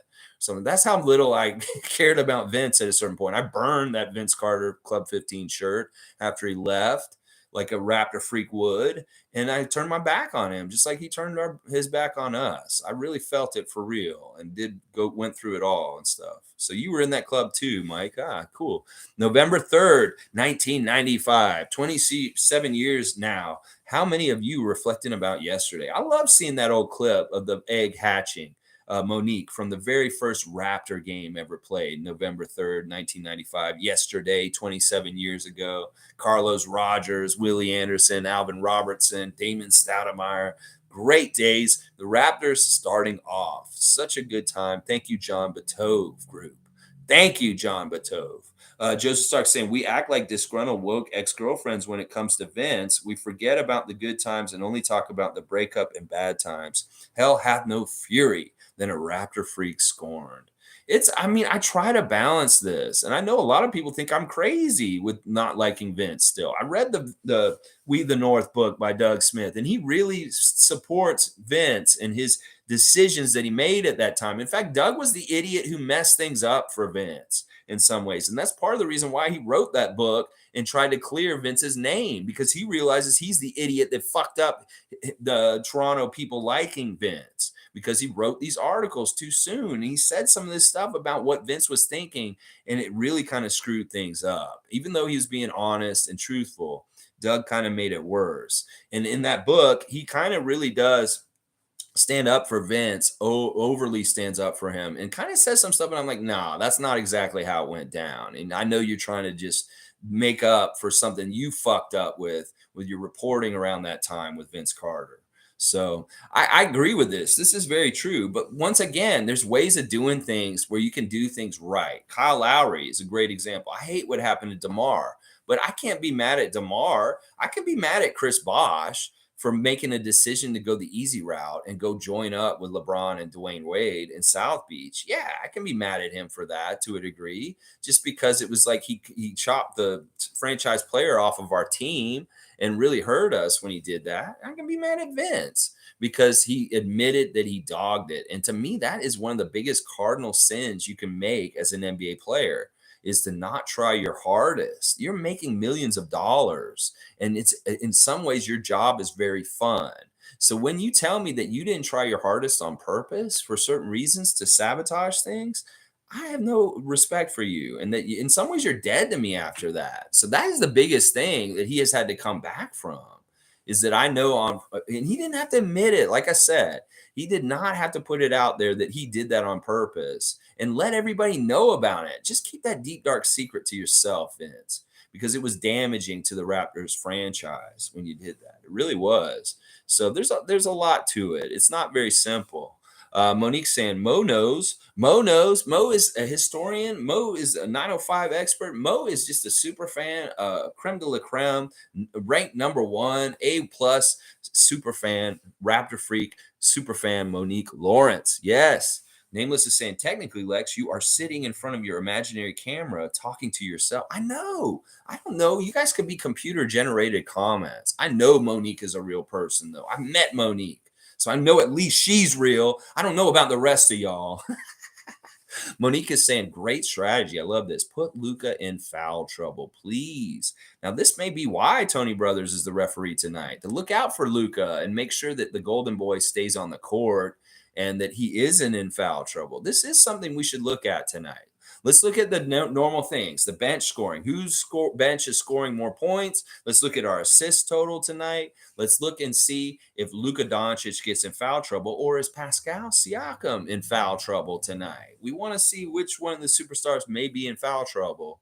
And then also we want to see who's getting to the line the most. Are they going to really favor the Mavericks and put Luka on the line like crazy and not putting the Raptors on the line? So these are all different things to look for tonight in the game with the Dallas Mavericks. Let's see. Primo is commando, I guess. That may very well be. That may very well be. Not going to lie. Dizzy B saying, I can't wait to see Lex react to this comment. A little bit of mind blown there. Isaac Campbell saying, does that make the rest of us bots? You guys are NPCs, maybe. I don't know. This is such a weird a dialogue that's going on right now. Lex, you missed the context. Pen 15 is like a grade school joke of writing the. Oh, okay. Yeah. See, I don't know these little grade school stuff. I'm 47. Mike, you're in your 30s. So there is a generational gap here. Yeah. I don't know what pen. I didn't know that was what it was. Penis 15, somebody's hand. And at my time.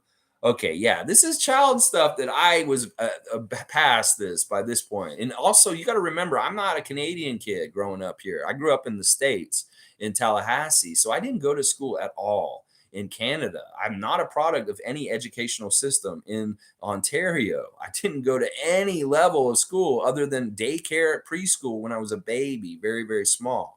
Otherwise, I went all the way through kindergarten, all the way through university in Tallahassee, Florida State. So I have no ideas of what you guys do up here in Canada in class, in school and stuff. In fact, I wish I had gotten educated in Canada because I always heard the education system in Canada is really good. So part of the reason why I am who I am is because I was educated in Florida. Ah!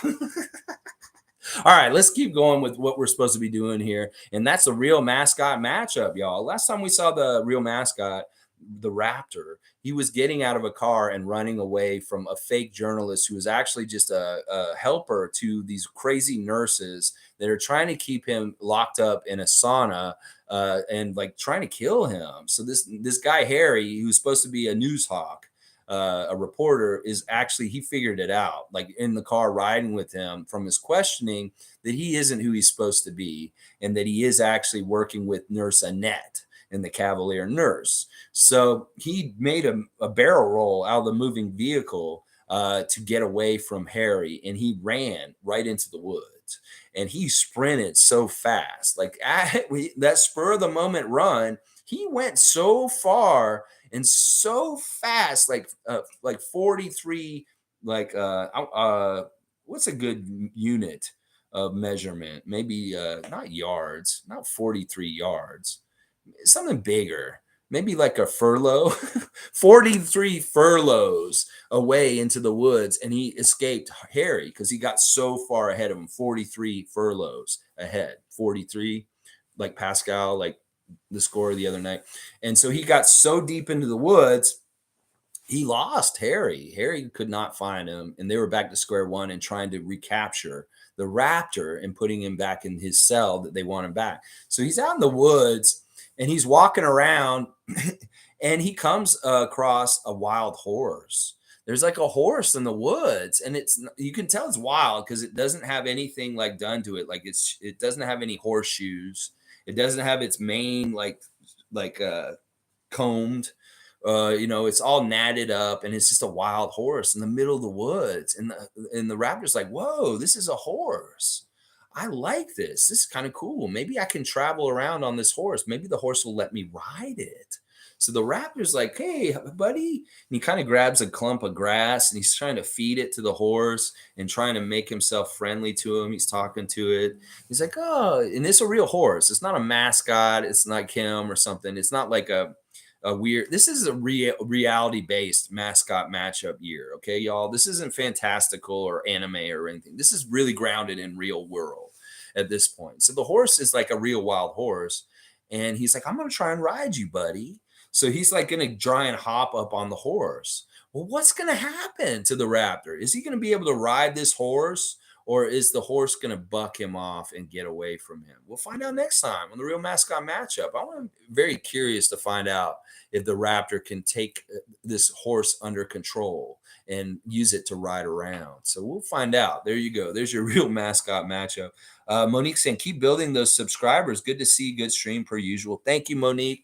And you are a big part of it. I appreciate you, Monique Lawrence, and everybody else that's here today. Cool Cat saying, Vince fiasco was painful to me also. He's older and mature now and trying to make amends. He cried over it. We have moved on. It's fine. He has a place in history for sure. I'll agree with all that. It's I really I don't know why I hold a grudge against him so much. I really did feel it. Like I don't even hate Chris Bosh as much as I hate Vince in some ways. And it may be just because I really was feeling like, man, this dude is our dude. And like it really was disappointing how things turned out with him on the Raptors. And I know a lot of it had to do with the franchise and the way it was run, the coach, different things like that. But still, you are a professional. You control what you do and who you are and what you put out there. You can be in the worst situations possible, like Steve Nash was until recently. But you reflect on yourself, what you do in that situation.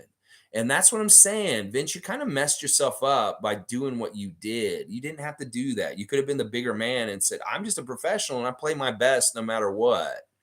Well, you didn't do that. And that is, to me, that's a huge cardinal sin. That's such a huge cardinal sin. It's just something it's hard for me to forgive. It really is. Mo Facts moving on up the right way. Yeah, I like that. I like that. Bam. Death 4K's here. How's it going, everybody? It's good, but not today, Death. Not today.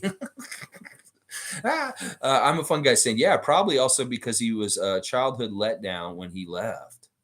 Yeah, it was a childhood letdown when he left. I was when Vince left, I was already I was almost no, was I 30? Was I 30 when he left? Right around that. I was getting close to 30. I was in my late 20s when Vince left and all that stuff. Yeah, crazy. And all that stuff. All that stuff. All right, well, let's do a recap. We're at 90 minutes. Just real quick, the injuries for tonight. Frank Ntilikina, I don't know. He is out. He has an ankle problem, and he's ruled out for tonight for sure. And also Davis Bertans is ruled out for tonight. His knee, he is a three-point shooter that we will not miss. Davis Bertans being there. But that is really the only injuries for the Mavericks. And on our side, Fred is listed right now as questionable for tonight. It is his back. Fred VanVleet. The referees for tonight, Tony Brothers is our crew chief. He loves fried croakers. So somebody Uber eats him some fried croakers to the Dallas Mavericks arena tonight and see if he can get some of that. Good. But make sure that he knows it's from Raptors Nation. Aaron Smith, Philadelphia ref, is the middle ref. He's a nice ref to us. He's been good to us. He's one of our favorite refs as an 8-year ref. Aaron Smith, we like you. Please make us like you more by calling it very nicely. And then young Danielle Scott is the third referee. We are 3-1 when she refs, and the Mavericks are 1-0. So she is limited experience as a ref. Once again, we have a very young ref in the crew. But Tony Brothers will definitely be the character of this ref crew. Aaron Smith is good to us. Danielle Scott has been nice to us so far in her career. Tony Brothers, well, you know what it is with him. We're just going to have to see how it goes. Yeah. Guardian Transit saying, Kyrie is a perfect example of how to create a trash NBA team. All the talent wasted, created trouble. I would never sign him to be on him to be on the same team. Yeah, I wouldn't want him on the Raptors. I really understood this character thing for a long time. I've always loved the way the Spurs were. The Spurs with David Robinson very much were set the tone of being good character team. When they had Dennis Rodman on that team with David Robinson, it was weird because he didn't really kind of fit the Spurs mold of good citizens and stuff like that. So now down the road, you got Tim Duncan come in, Manu Ginobili, Tony Parker. That kind of character and culture has hung around the Spurs for a long time. And that this really is the prototype that Masai Ujiri built the Raptors in kind of like looking like. That they did it really with culture and had so much success in San Antonio that is what Masai wants here. And so many other people and other teams aren't realizing that culture is so important to winning.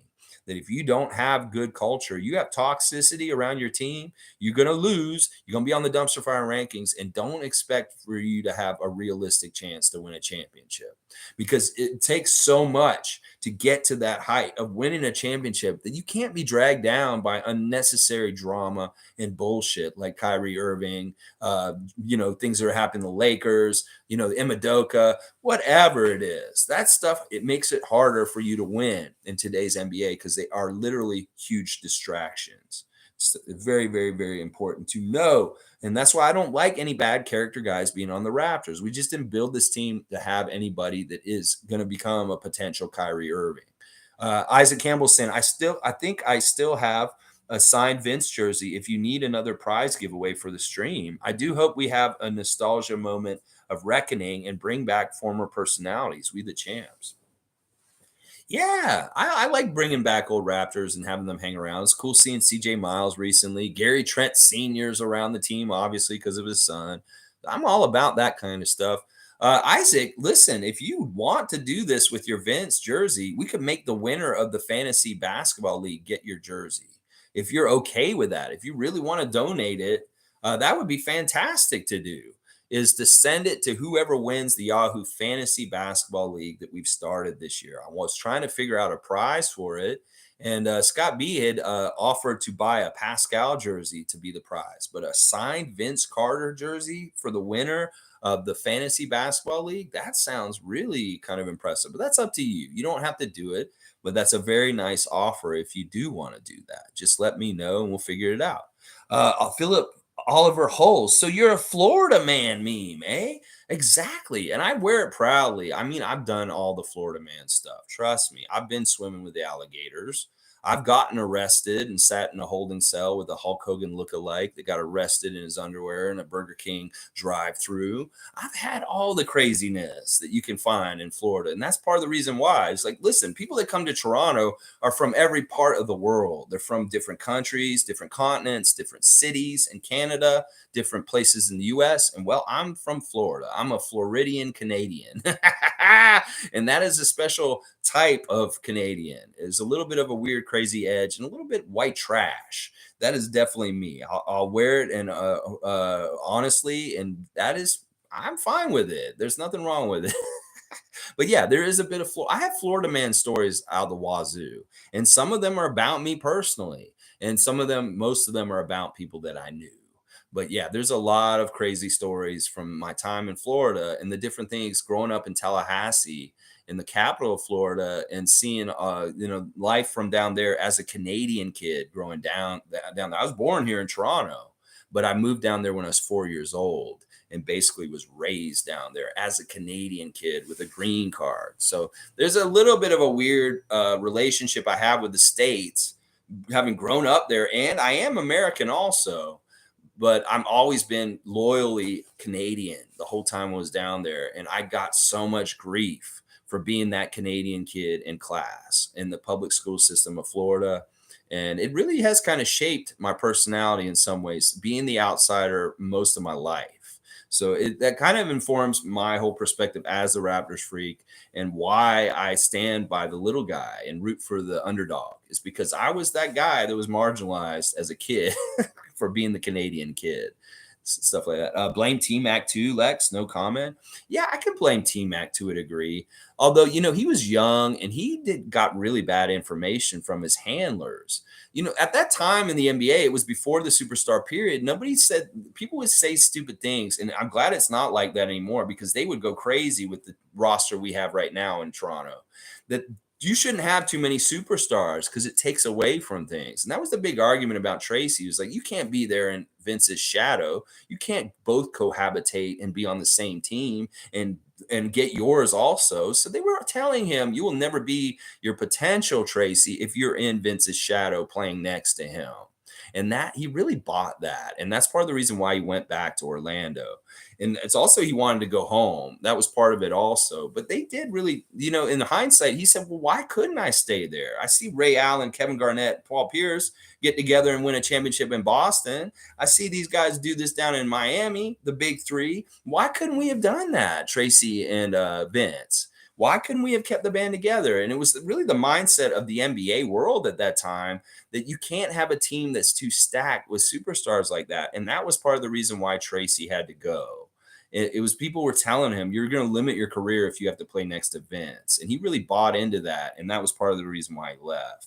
So I don't know. I don't get mad at Tracy as much because in some ways what he did wasn't as damaging. We were in good shape after Tracy left. And he had not blossomed into the player that he was going to be in Orlando right away. That he hadn't done anything in Toronto yet. So in some ways, he hadn't really taken as much away from our team as Vince did when he took away himself from the team. So that's kind of what the difference is to me as far as the doing. But yeah, I could be mad at Tracy also for it. But in some ways, I get it with him because he was young and dumb and he listened to the wrong people is what happened. Let's see. The no dunks thing hurt his legacy. Not gonna lie. Yeah, he stopped dunking. He stopped doing all kinds of weird stuff in the end of his Raptor career, and I hated that. I wanted him to come back and show a real good effort for the Raptors late in his career. Nameless saying, I can't believe the impact Coloco's had on our roster in such a short period of time. He's quickly becoming my favorite Raptor ever. Ever. Yeah, it is really fast tracked, and it is way ahead of the schedule that I thought he would be on. I didn't think he'd start 2 games within our first 7 games of the season. That's fantastic. I love that so much.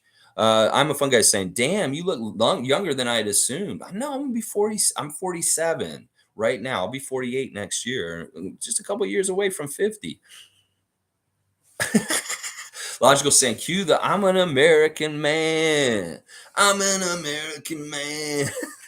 We're coming to your town. We're going to beat you down. We're the Raptors, man. Yes. Yes.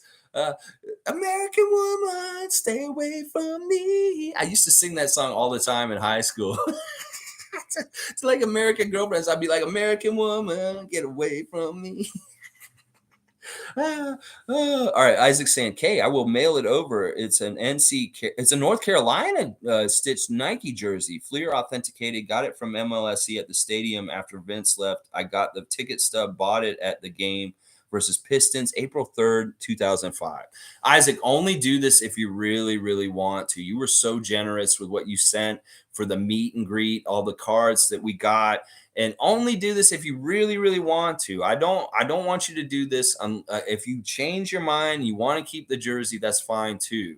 I don't want you to do this unless you really, really want to. So there you go, guys. We may have a new prize for the Fantasy Basketball League. It's a Vince Carter UNC signed jersey, guys. Wow. That's a huge prize for the Fantasy League. All right, let's just wrap it up. Keys to victory. Well, Luka, can we cut his water off tonight? Can we make him get less than 30 points tonight? That is the task. If you were up to it tonight, OG Anunoby Plumbing, can you cut the water off for Luka Doncic and do something that nobody else has done this season?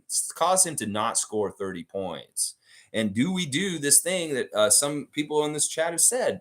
Key on the other players and just let Luka get his. There's 2 ways to play this. Play off of Luka, let him get his, but don't let anybody else get nothing else. Shut down the rest of the team, or do you just go for the head of the snake and chop it off and try and stop Luka and dare other people to step up and try and beat us. That's really kind of the choice the Raptors have at this point. I will tell you, this Mavericks team is not as talented as it was last year. This Mavericks team is not as good as it was 2 years ago. So Luka is going to have a harder time this year, and he's going to have to carry this team more than ever. Now, I would love to see us just dominate and get a blowout win once again. And if this happens, this will add fuel to the fire if Fred doesn't come back to what we've been talking about this week. So we're just going to have to see how it all goes down. Hopefully, Freddie will be ready and come back tonight, because, Fred, you need to come back and show some stuff to shut some of these fans up.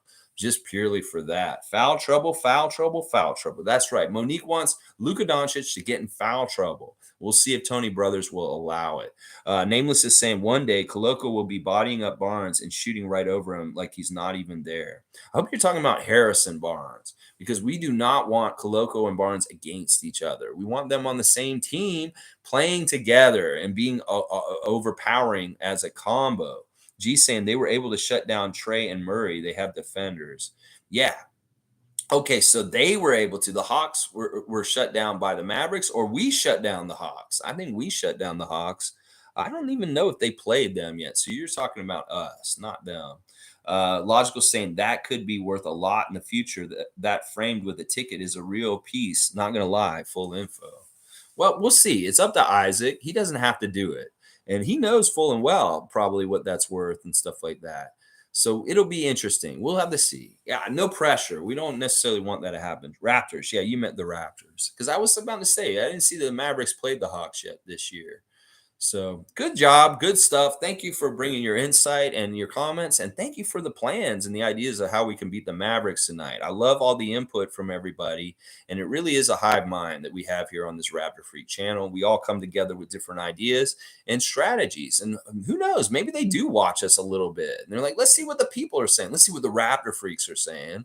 And somebody comes in and says, oh, well, they're saying this. And maybe we should do this. And maybe they institute this or something like that. Maybe they go get fried croakers tonight and bring them to the game for Tony Brothers. I would love to see Tony Brothers enjoying a good plate of fried croakers, just so that the Raptors can enjoy a good plate, a nice stack of pancakes with that 100% maple syrup. Pour it on real thick, get a double-digit lead, because Tony Brothers is out there, and he may manipulate the game at the end of the game to help Luka try and win it. So we need to get a double-digit lead and hold it so that there's no kind of area for ref manipulation, just in case Tony Brothers does have a directive from the NBA head office to help the Mavericks beat us. Because there does seem to be that way sometimes, that the Mavericks games can be a little shady with refereeing. Last year, there was one with Ed Malloy was refereeing, and there was some shadiness in this. And well, Tony Brothers could be doing some shady stuff tonight. So we're going to be really watching you, Tony Brothers. All right, y'all, have a great Friday. TGIF. Please like, comment, subscribe, and share. We appreciate you for doing that. Tom Duke, thank you for your work on the channel and helping me and all the stuff you do. And thank you guys for all your contributions and everything y'all do. Let's beat the Mavericks tonight. Let's keep this win streak going. Let's keep our point differential growing. Let's get a big win, a big margin of victory, because the more overpowering we look, the more they can't ignore us in the NBA around the world. All right, y'all, have a great day, and let's go Raptors!